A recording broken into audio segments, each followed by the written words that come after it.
Ilang peraso lang po. Tara. Dito kami ngayon, Chong. Papunta namin sa Tagaytay, pare. Bukod tong ano na to, bukod tong history na to. Wala tong kung anong ano. Almusal, pare, steak agad. Tapos sarado, no? Sama ko si Father. Saka si Nasip.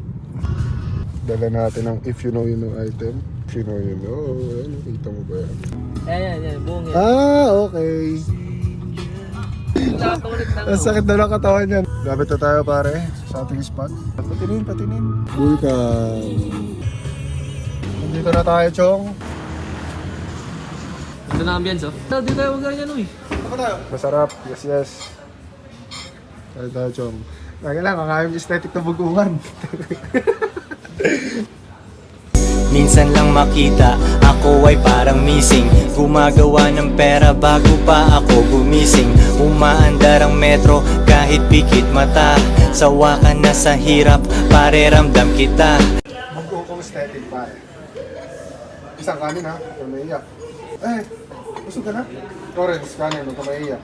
Kung isda ito, isang oras ako kakain.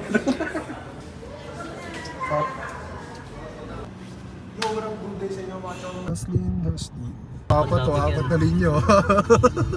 Pauwi na kami, Chong.